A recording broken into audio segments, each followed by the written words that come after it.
Hello ನಮಸ್ಕಾರ. ನಾನು ಶಿವಮೊಗ್ಗ ವಿರೂಪಾಕ್ಷ ಮಾತನಾಡ್ತಾ ಹೇಳ್ತಾ ಇದ್ದೀನಿ. ಭಾಳ ಅದ್ಭುತವಾದಂಥ ಒಂದು ಸಂಗತಿಯನ್ನು ಹೇಳಬೇಕು. ಅಂಗವಿಕಲರಿಗೆ ರೈಲ್ವೆ ಪಾಸನ್ನು ಮಾಡಿಸೋದಕ್ಕೆ ಭಾಳ ಒದ್ದಾಡ್ತಾ ಇದ್ರಿ. ಎಲ್ಲೆಲ್ಲೋ ಹೋಗ್ತಿದ್ರಿ, ರೈಲ್ವೆ ಸ್ಟೇಷನ್ಗೆ ಹೋಗ್ಬೇಕಾಗಿತ್ತು, ಸರ್ಕಾರಿ ಮೆಗನ್ ಹಾಸ್ಪಿಟ್ಲಿಗೆ ಹೋಗಿ ನೀವು ಅಲ್ಲಿ ಸರ್ಟಿಫಿಕೇಟನ್ನು ಮಾಡಿಸ್ಬೇಕಾಗಿತ್ತು. ಆದರೆ ಇವಾಗ ಆನ್ಲೈನಲ್ಲಿ ಅರ್ಜಿ ಹಾಕೋದಕ್ಕೆ ಮಾಡಿದ್ದಾರೆ. ಶಿವಮೊಗ್ಗದ KSRTC ಬಸ್ ಟರ್ಮಿನಲ್ ಪಕ್ಕ ಇರ್ತಕ್ಕಂಥ SDP ಸರ್ವಿಸ್ ಸೆಂಟ್ರಿಗೆ ಬನ್ನಿ.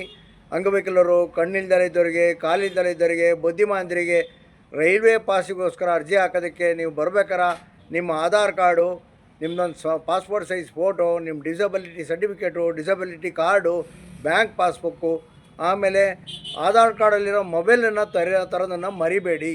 ಭಾಳಷ್ಟು ಜನ ಎಲ್ಲ ತಂದಿರ್ತೀರ ಡಾಕ್ಯುಮೆಂಟ್ಸು, ಮೊಬೈಲನ್ನು ತರೋದು ಮರ್ತು ಬಿಡ್ತೀರಿ. ಆಧಾರ್ ಕಾರ್ಡಲ್ಲಿರೋದನ್ನು ದಯಮಾಡಿ OTP ಬರುತ್ತೆ.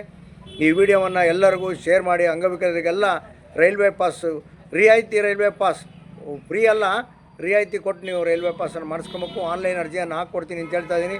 ಈ ವಿಡಿಯೋವನ್ನು ಎಲ್ಲರಿಗೂ ಶೇರ್ ಮಾಡಿ. ನಮಸ್ಕಾರಗಳು, ಶುಭವಾಗಲಿ.